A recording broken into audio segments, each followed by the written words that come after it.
بسم اللہ الرحمن الرحیم الحمد للہ رب العالمین والصلاة والسلام علی رسولہ الکریم اما بعد رب اشرح لی صدری ویسر لی امری واحلل عقدۃ من لسانی یفقہوا قولی. السلام علیکم ورحمۃ اللہ وبرکاتہ. May peace, blessings and mercy of Almighty Allah be on all of you. آپ کو پتہ ہے کہ سورہ کہف کی اتنی امپورٹنس ہے کہ اللہ کے نبی صلی اللہ علیہ وسلم نے ہماری توجہ اس طرف دلوائی اور ہمیں تلقین کی کہ سورہ کہف کی جو پہلی 10 آیات ہیں اور ایک اور روایت میں آخری 10 روایات کا بھی ذکر آتا ہے کہ جو بھی ان کو میمورائز کرے گا وہ فتنہ دجال سے بچے گا، جو کہ دنیا میں سب سے بڑا آنے والا ایک فتنہ ہے. اور اس کے علاوہ سورہ کہف کی ویسے بھی بہت امپورٹنس ہے، اس کو ہر جمعے کے جمعے پڑھنے کی تلقین کی گئی ہے. اور سورہ کہف کو سمجھنا بہت ضروری ہے، اس کی تھیم کو سمجھنا بہت ضروری ہے، کیونکہ یہ ایک اینٹی ڈوٹ ہے. یہ اینٹی ڈوٹ ہے فتنے کے دور میں فتنوں سے بچنے کے لیے، اور اس میں پراپر گائیڈ لائنز ہیں اس کی سٹوریز میں، اس کی تمام آیات میں. چونکہ اس میں 4 سٹوریز جو ہیں وہ ڈسکس ہوئی ہیں، اور آپ کو پتہ ہے کہ پہلی سٹوری اصحاب کہف کی ہے، دوسری سٹوری جو ہے وہ 2 ایسے لوگوں کی ہے جن کے گارڈنز تھے، ان میں سے ایک متکبر ہو گیا، پرائڈ میں مارا گیا، دوسرا جو ہے وہ ہمبل تھا. So basically the story of man of 2 gardens. اور تیسری جو ہے وہ it is the story of موسیٰ علیہ السلام اینڈ خضر علیہ السلام، دا گریٹ جرنی آف موسیٰ علیہ السلام ود خضر. اور جو 4 اسٹوری آف ذوالقرنین کی ہے اس میں یاجوج ماجوج کا بھی تذکرہ ہے. تو بڑی انٹرسٹنگ یہ اسٹوریز ہیں، اور ہر سٹوری میں ایک منفرد لیسن ہمیں ملتا ہے، اور ہر لیسن کا تعلق جو ہے وہ فتنے کے دور میں جو میں سمجھتا ہوں انٹلیکچوئل چیلنجز آئیں گے مسلمانوں کو، سائیکلوجیکل چیلنجز آئیں گے، ایون جو فزیکل چیلنجز آئیں گے، ان سب کو سامنے رکھتے ہوئے الحمدللہ ہمارے لیے گائیڈ لائنز موجود ہیں. اس سے پہلے ہم سورت کا آغاز کریں، میں اس کے کچھ ورچوز اور اس کے کچھ فضائل آپ کے سامنے رکھتا ہوں. کچھ احادیث ہیں.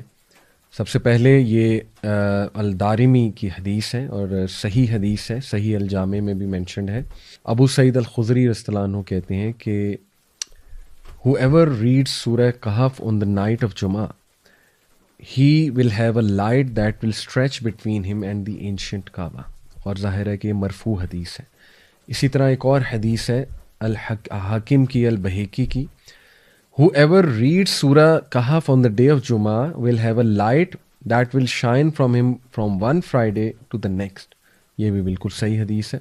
اور تیسری ابن عمر صلی اللہ عنہ سے مروی ہے کہ اللہ کے نبی صلی اللہ علیہ وسلم نے فرمایا، جو کوئی بھی سورہ کہف جمعے کے دن پڑھے گا، a light will shine for him from beneath his feet to the clouds of the sky.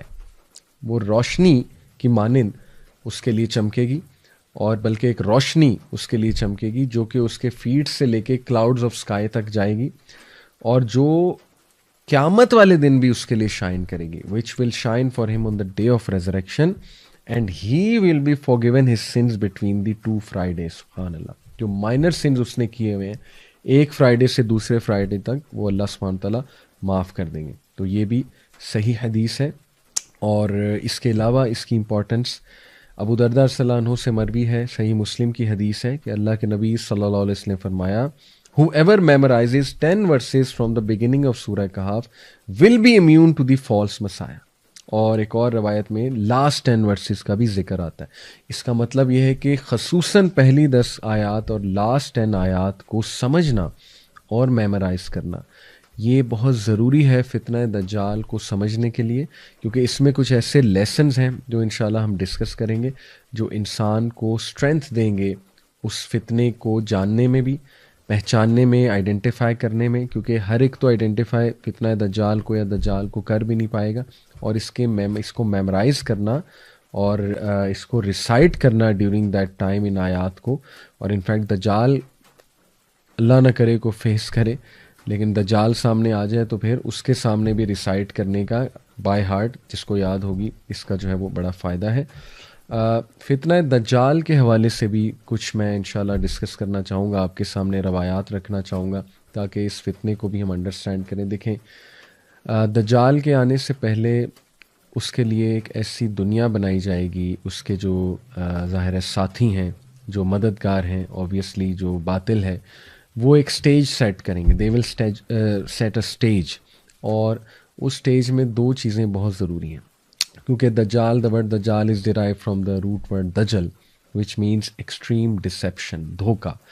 تو ایک تو ایسی دنیا قائم ہوگی which is full of fakeness, fake world اور فیک ویلیوز لوگوں کی, اور گاڈلی ورلڈ آرڈر سے نکل کے لوگ ٹوٹلی اپوزٹ ورلڈ آرڈر پہ آ جائیں گے, اور ہر چیز الٹی ہونے لگے گی. یعنی سچ جھوٹ لگنے لگے گا, جھوٹ سچ لگنے لگے گا, اور ایکسٹریم پروپیگنڈے کا جو ہے وہ دور ہوگا, اور ایکسٹریم ایلوژنس کا, ہیلوسینیشنس کا دور ہوگا. لوگ ببل میں رہ رہے ہوں گے, فیک لائفز گزار رہے ہوں گے لوگ, اور کمپلیٹلی آخرت سے مطلب انکنسرنڈ, اور بس دنیا دنیا دنیا, اور ایکسیسو مٹیریلزم, سکسیس کی ڈیفینیشن چینج ہو چکی ہوگی اس دور میں. اور لوگ جو ہے وہ ایسی ایسی چیزیں وٹنس کریں گے جو شاید اس دور سے 20-30 سال پہلے ناممکنات میں سے تھیں, لیکن اب وہ نہ صرف ممکنات ہو گئی ہیں بلکہ وہ اس زمانے کے ایتھوز کا حصہ بن جائیں گی. فار ایگزامپل میں آپ کو مثال دیتا ہوں کہ LGBTQ, یعنی آج سے 50 سال پہلے کسی نے سوچا بھی نہیں تھا کہ اس کو پسند کیا جائے گا, پروموٹ کیا جائے گا, حلال کیا جائے گا, اور اس کی ریلیز نکلیں گی اس کی سپورٹ میں. لیکن دیکھ لیں آج یہ سب کچھ ہو رہا ہے, اور بھی بہت کچھ ہو رہا ہے. تو ایک تو اے ورلڈ فل آف فیکنس, اور دوسرا a world full of deception, extreme deception. دیکھیں ڈسیپشن اور لائے میں فرق ہے. جھوٹ پکڑا جاتا ہے, ٹھیک ہے, اگر کوئی جھوٹ بول رہا ہے وہ پکڑا جائے گا. لیکن ڈسیپشن کیا ہے؟ ڈسیپشن ہے کہ کچھ سچ کو مکس کر دیا جائے, کچھ ٹھیک چیزوں کو مکس کر دیا جائے, لیکن زیادہ تر باطل ہو, زیادہ تر جھوٹ ہو. تو دس از ویری ڈینجرس. اور اللہ معاف کرے, جب آپ دیکھتے ہیں میڈیا کی طرف, دا وے میڈیا پریزنٹس تھنگس, آپ دیکھیں نا آج کا انسان کتنی جلدی انفلوئنس ہو سکتا ہے چیزوں سے. یعنی اتنا آسان ہے کسی کو انفلوئنس کرنا آج کے دور میں کہ ایک کلپ لگایا, اس کے پیچھے بڑا زبردست سا میوزک لگایا, ایک ٹیون لگائی, اس کے بعد کچھ اپنی بات کر دی, تو آپ دیکھیں فوراً سے انسان جو ہے اس بات کو مان لیتا ہے اور اس سے انفلوئنس ہو جاتا ہے. تو ثابت یہ ہوا کہ اتنا ہیویلی ڈپینڈنٹ اور ریلائنٹ ہو جائے گا اس دور کا انسان ان چیزوں پہ, مٹیریلسٹک چیزوں پہ, کہ جب دجال آئے گا تو اس کے ہاتھ میں تو جنت دوزخ ہوگی. اللہ کے نبی صلی اللہ علیہ وسلم نے فرمایا ویدر کو کنٹرول کرنے کا اس کے پاس کوئی ٹیکنالوجی یا جو بھی ذریعہ ہوگا, اسی طرح اس کے پاس دلائل ایسے ہوں گے کہ اللہ کے نبی صلی اللہ علیہ وسلم نے فرمایا ایک بہت بڑا پکا مومن اس کے سامنے آئے گا, اور وہ اس کے سامنے دلائل رکھے گا دجال اپنے, تو that person will be convinced. تو یہ اس لیول کا فتنہ ہے کہ اللہ کے نبی صلی اللہ علیہ وسلم نے فرمایا کہ فلی, بھاگ جانا, جب تم دجال کو دیکھو تو بھاگ جانا, اسے فیس نہ کرنا, اس کے فتنے کو بھی فیس نہ کرنا, اور اس سے پناہ مانگنے کے لیے اللہ کے نبی صلی اللہ علیہ وسلم نے یہ دعا سکھائی جو ہر نماز میں پڑھنی چاہیے. اللہم انی اعوذ بک من عذاب جہنم ومن عذاب القبر ومن فتنۃ المحیاء والممات ومن شر فتنۃ المسیح الدجال. یہ دعا آپ کو حسن المسلم ایپ ہے اس میں بھی مل جائے گی, اور ویسے بھی مل جائے گی, دعا فرام پروٹیکشن آف دجال, گوگل پہ آپ سرچ کریں گے. تو یہ ہے اس لیول کا فتنہ ہے کہ اللہ کے نبی نے ہر نماز میں سکھایا صحابہ کو کہ یہ دعا تم کرو ہر نماز میں درود ابراہیمی کے بعد.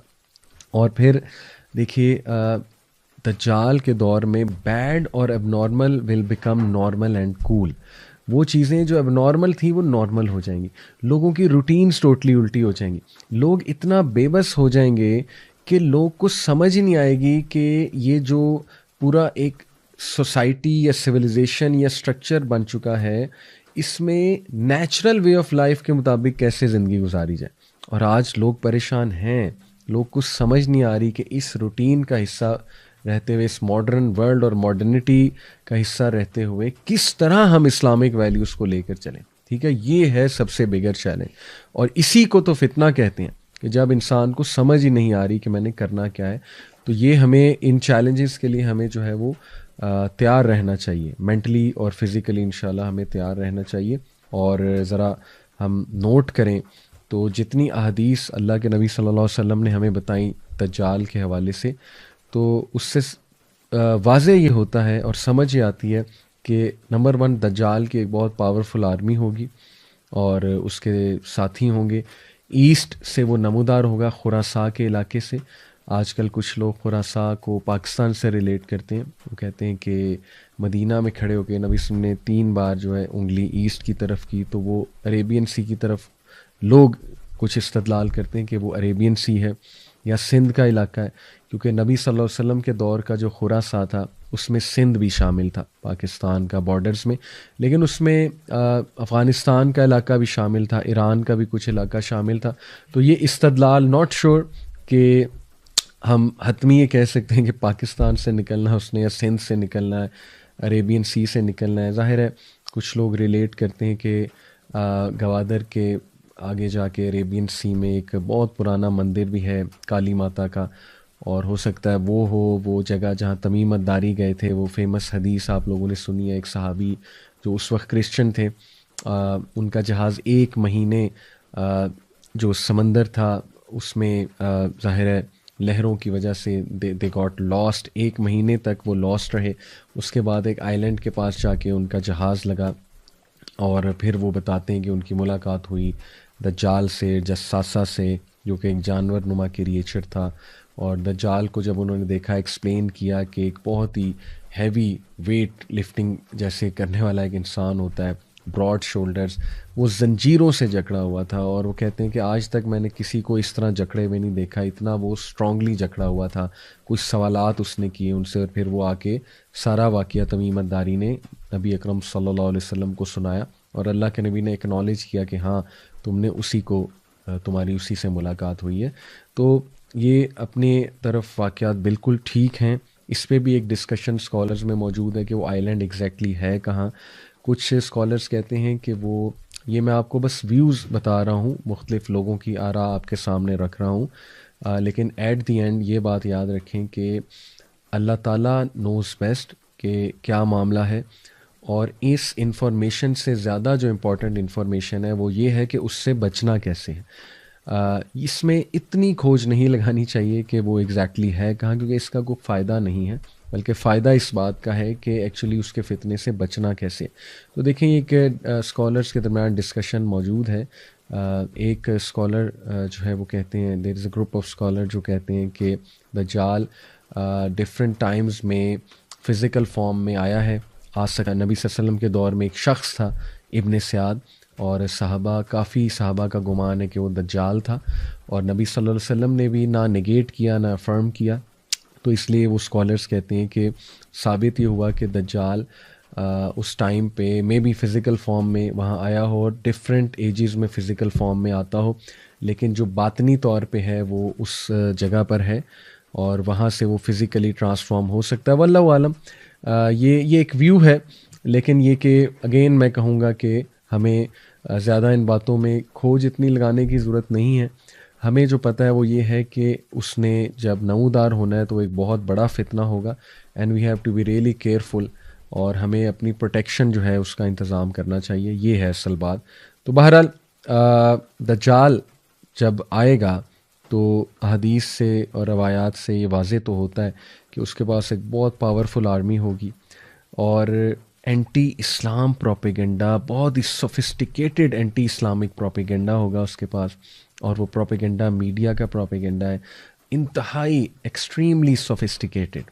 تو آج کے دور میں آپ دیکھیں کہ کتنے سوفسٹیکیٹڈ سسٹم ہے، algorithms, data analysis, data usage, اس کے بعد ہیکنگ، اس کے بعد جو ہے وہ ظاہر ہے آئی ٹی کی ایک دنیا، ٹینشن انجینئرز. پھر آپ دیکھیں کہ جیسے کمپنیز جو ہیں وہ کس سوفسٹیکیٹڈ انداز میں کمپیٹ کر رہی ہیں آپس میں، اور کس طرح سے لوگ انفلوئنس بھی ہوتے ہیں ان ساری چیزوں سے. پھر اے آئی کا دور آ رہا ہے، آرٹیفیشل انٹیلیجنس، جو کہ ایک نیکسٹ لیول میں سمجھتا ہوں فتنے کا دور آنے والا ہے. تو یہ صاف سمجھ آ رہی ہے کہ دجال کے آنے سے پہلے جو ایک سسٹم تیار ہوگا وہ سسٹم انتہائی سوفسٹیکیٹڈ پروپیگنڈا کا سسٹم ہوگا، کیونکہ پروپیگنڈا سے ڈسیپشن پھیلتی ہے بہت زیادہ. پھر ظاہر ہے کہ یہ جو سبحان اللہ ڈیزائرز کی دنیا کھڑی کر دی ہے ویسٹ نے، جس میں Hollywood, Bollywood, music industry, ٹھیک ہے، اتنی ڈسٹریکٹیو انڈسٹری ہے یہ کہ بڑا مشکل ہے ان چیزوں کو ریزسٹ کرنا. اور ایک انسان جو ہے وہ آہستہ آہستہ آہستہ آہستہ جو ہے وہ دین سے ہٹتا جاتا ہے، اپنے نیچرل ایک لائف سٹائل سے ہٹتا جاتا ہے، گاڈ کے ورلڈ آرڈر سے ہٹتا جاتا ہے، اور اسے پتہ بھی نہیں لگتا. اس طرح سے یہ چیزیں صراحت کرتی ہیں. اور پھر یہ بھی محسوس ہوتا ہے حدیث کی روشنی میں کہ اس کے پاس لیٹسٹ ٹیکنالوجیز بھی ہوں گی، بلکہ وہ اس کا ماسٹر ہوگا لیٹسٹ ٹیکنالوجیز کا. اور یہ بھی معلوم پڑتا ہے حدیث سے کہ اس کے پاس سیریمونیل بلیک میجک ہوگا، بہت ہی پوٹنٹ قسم کا. اور اس کے پاس شیاطین بھی ہوں گے، انفلوئنس اوور دا جن. دیکھیں نا، یہ بھی حقیقت ہے کہ جنات کا بھی ایک رول ہے. جنات میں جو برے جن ہیں، شیاطین ٹو بی اسپیسیفک، تو یہ محسوس ہوتا ہے حدیث کا مطالعہ کر کے کہ شیاطین اور بلیک میجک بھی ظاہر ہے اس کے پاس ہوں گے. اور یہ بھی بات پتہ لگتی ہے حدیث کی روشنی میں کہ ایمینس ویلتھ ہوگی اس کے پاس، بہت زیادہ ویلتھ ہوگی، گلیمر ہوگا. اور اس کے آنے سے پہلے کچھ ایونٹس ایسے ہوں گے جو میں آپ کو بتا دوں، جیسے کہ گلوبل فیمن آئے گا، 3 سال تک جو ہے وہ فیمن آئے گا، قحط سالی. اور اس دوران اللہ کے نبی صلی اللہ علیہ وسلم سے صحابہ نے پوچھا تھا نا کہ اگر ہم اس دوران ہوئے تو ہم کیا کھائیں پیئیں گے، ہماری خوراک کیا ہوگی؟ تو نبی صلی اللہ علیہ وسلم نے کہا تھا ذکر کرو، سبحان اللہ، الحمد للہ، اللہ اکبر، لا الہ الا اللہ. یہ جو ذکر ہے اسپیشلی، اس کا صحیح مسلم کی روایت سے ثابت ہے کہ یہ تمہیں کافی ہو جائے گا، یہ والا جو ذکر ہے. تو ذکر کے آپ دیکھیں فزیکل اینڈ اسپرچول بینیفٹس دونوں ہیں. تو دیکھیں یہ آلدو تھوڑا سا لوگ کہیں گے کانسپریسی تھیوری ہے، لیکن یہ بھی پتہ لگتا ہے کہ سیٹینک کلٹس یا جو اکلٹ ریلیجنز ہیں، جو اینشینٹ سمبلز آف آئیڈولیٹری پر چلنے والے ہیں، اور جو فری میسنس کے بارے میں الومیناٹی کا بھی بڑا تذکرہ ہوتا ہے. تو دیکھیں یہ کلٹس ایک حقیقت تو ہیں، سیٹینک کلٹس اور یہ جو اکلٹسٹ ہوتے ہیں، تو یہ بھی ایسا لگتا ہے کہ وہ بھی اسی کی تیاری کے لیے لوگوں کی ذہن سازی کر رہے ہیں. اور maybe they are part of the دجالی فتنہ اینڈ دا دجال ورلڈ آرڈر ایز ویل. تو اس میں کچھ پری ایونٹس جو اس سے پہلے ہوں گے انشاءاللہ وہ میں آپ کے سامنے رکھتا ہوں. اللہ کے نبی صلی اللہ علیہ وسلم نے فرمایا، مسند احمد کی حدیث ہے، verily preceding the false messiah will be years of deception. دجال کے آنے سے پہلے ایکسٹریم ڈسیپشن کے ایئرز ہوں گے، یعنی اتنا لوگ کھو جائیں گے اس ڈسیپشن میں کہ سچ جھوٹ لگے گا اور جھوٹ جو ہے وہ سچ لگے گا، اور ہر چیز اپوزٹ ہونے لگے گی. اور بے حیائی جو ہے اس کی ڈیفینیشن ہی چینج ہو جائے گی، ٹرمینالوجیز ہی چینج ہو جائیں گی. لوگ جو ہے وہ جسٹیفائی کرنے لگیں گے سارے گناہوں کو، ساری چیزوں کو. تو یہ ایکسٹریم ایئرز آف ڈسیپشن ہے فالس مسایا سے کے آنے سے پہلے. اور پھر فرمایا، in which the truth are belied and the liars are believed, the trustworthy are discredited and the treacherous are trusted and the disgraceful speak. یعنی آپ سبحان اللہ دیکھیں کہ ہمارے نبی نے کلیئرلی بتا دیا کہ یہ معاملات چل رہے ہوں گے، اور باقاعدہ ڈسیٹ فل اور ڈسگریسفل لوگوں کو ٹرسٹ کیا جائے گا، اور بلکہ وہ لوگوں سے مخاطب ہوں گے اور لوگ ان کو گلوبل ورلڈ لیڈر سمجھیں گے، ان ڈسیپٹیو لوگوں کو. تو سبحان اللہ، اس میں زیادہ ڈیٹیل میں مجھے جانے کی ضرورت نہیں ہے، آپ لوگ سمجھ جائیں گے بہت اچھے سے، جس کی کچھ نظر ہے ظاہر ہے کرنٹ افیئرس پہ کہ what actually is going to happen. سبحان اللہ. تو باقی یہ کہ انشاءاللہ مزید میں آپ کے سامنے جو ہے وہ احادیث رکھتا ہوں کہ اللہ کے نبی صلی اللہ علیہ وسلم نے، صحیح مسلم کی روایت ہے، یہ فرمایا کہ the people will flee from the false messiah into the mountains. اور یہ کون لوگ ہیں جو بچنا چاہتے ہیں؟ کہ لوگ دجال سے بچنے کے لیے، فالس مسیحا سے بچنے کے لیے پہاڑوں کا رخ کریں گے. اور یہ صحابیہ جو رپورٹ کر رہی ہیں اس حدیث کو، ام شارق، یہ کہتی ہیں کہ یا رسول اللہ، where will be the Arabs on that day? یا رسول اللہ عربز کہاں ہوں گے اس دن؟ اللہ کے نبی صلی اللہ علیہ وسلم نے فرمایا، ہم قلیل، دے ول بی فیو، وہ بہت کم ہوں گے. اور یہ صحیح مسلم کی روایت ہے، حدیث نمبر 2945. تو یہ بھی اس کے آنے سے پہلے ایک سائن. اور مڈل ایسٹ میں جو اس وقت حالات ہیں آپ کے سامنے ہیں، اور آپ کو چاہیے کہ مزید کرنٹ افیئرس پہ ایک نظر رکھیں، اور ہمیں چاہیے کہ تیاری. جسٹ ٹو کنکلوڈ، جو فتنہ دجال ہوگا اور جو اس کی ایج ہوگی، اس کے کچھ ایٹریبیوٹس دوبارہ آپ کے سامنے رکھتا ہوں کہ اس میں ایکسٹریم اگنورنس، مس انفارمیشن ہوگی، ایکسٹریم کنفیوژن کا دور ہوگا، ان ہیلدی فوڈ ہوگا، فیک لوگ ہوں گے، فیک آئیڈینٹی ہوگی، فیکنس ہوگی، ایک آرٹیفیشل دنیا ہوگی، اور ایکسٹریملی مٹیریلسٹک ہو جائیں گے لوگ, مٹیریلزم سے امپریس ہونے والے ہو جائیں گے, اور پھر دجال کو ریزسٹ کرنا ان کے لیے بہت مشکل ہو جائے گا. اور کچھ لحاف جو دجال لوگوں کے مائنڈز پر ظاہر ہے وہ لحاف آئیں گے تاکہ وہ ٹروتھ کو ریکگنائز نہ کر سکیں. اس میں ایک لیئر آف مس انفارمیشن ہے, layer of so called scientific آ ہے, لیئر آف ایکسٹریم ایلوژن ہے, اور لیئر آف گلیمر ہے. تو یہ آج کا دور ہے, اس میں کوئی دوسری رائے نہیں ہے. میں دعا کرتا ہوں اللہ تعالیٰ ہمیں فتنہ دجال سے محفوظ رکھے. اپنا خیال رکھیں. انشاءاللہ دوسری ایپیسوڈ میں آپ سے ملاقات ہوتی ہے. السلام علیکم ورحمۃ اللہ وبرکاتہ.